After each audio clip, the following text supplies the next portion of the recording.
გამოუკიდებლობის დღეს ახალ ზეიმი 26 მაისის განრიგი დაზუსტებულია. რა ღონისძიებებია დაგეგმილი ბათუმსა და დედაქალაქში, ნახეთ მაკა ანდრონიკაშვილის რეპორტაჟი.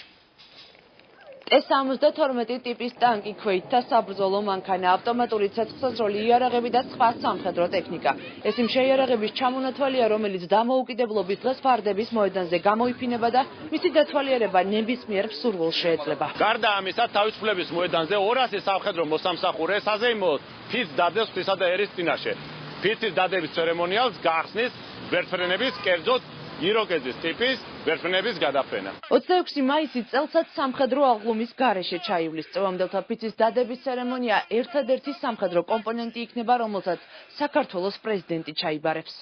იქნება სამხედრო კომპონენტი, ფიცს მიიღებს თავარსარდალი, უმაღლესი თავარსარდალი პრეზიდენტი, ასევე მიმართავს ჯარსაც და საზოგადოებასაც პრემიერ-მინისტრი. 26 მაისს იქნება ფიცის დადების ცერემონია, შესაბამისად სამხედრო კომპონენტის დროს პრეზიდენტი როგორც თავარსარდალი მიიღებს მონაწილეობას და იგი ჩაიბარებს ფიცს.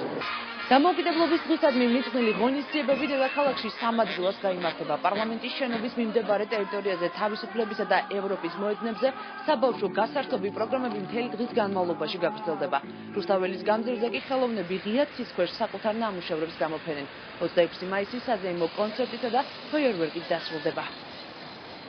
დამერწმუნე თუ ეს კარგად განხორციელდა, ეს იქნება ერთ-ერთი საინტერესო ღონისძიება. გარდა ამისა არის პატარა სიურპრიზები, რომლის წინასწარ გაჟღერება ალბათ არ არის აუცილებელი. დამოუკიდებლობის დღეს მთავრობა ბოლო 1 წლის განმავლობაში გაწეულ საქმიანობასაც შეაჯამებს.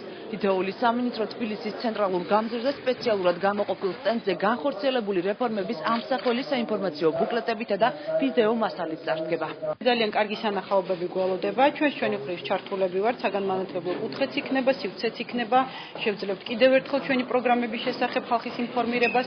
ვფიქრობ, რომ ძალიან საინტერესო დღე გველოდება 26-ში. განწყობა იქნება, რომ ეს უნდა იყოს პირველ რიგში სახალხო და აქედან გამომდინარე ეს არ უნდა იყოს ზედმეტად პომპეზური, იქნება სპორტული აქტივობები, რამოდენიმე სპორტის სახეობა სხვადასხვა, რომელიც პოპულარულია საქართველოში, ამიტომ ჩვენ ჩართული ვიქნებით, როგორც ვიყავით აქამდე ჩართული. საზეიმო ღონისძიებები თბილისის გარდა 11 თვითმმართველ ქალაქში გაიმართება. თითოეული ქალაქის ცენტრალურ მოედანზე დიდი მონიტორი დამონტაჟდება, სადაც 26 მაისის სამხედრო კომპონენტებს რეგიონის მოსახლეობა პირდაპირ ეთერში იხილავს. დასკვნის კონცერტში მონაწილეობას ქართველი შემსრულებლები მიიღებენ. საღამოს კულმინაცია კი ფეიერვერკი იქნება, რომელსაც 12-ვე ქალაქში ერთდროულად გაუშვებენ და ეს სანახაობა კოსმოსიდან დაფიქსირდება.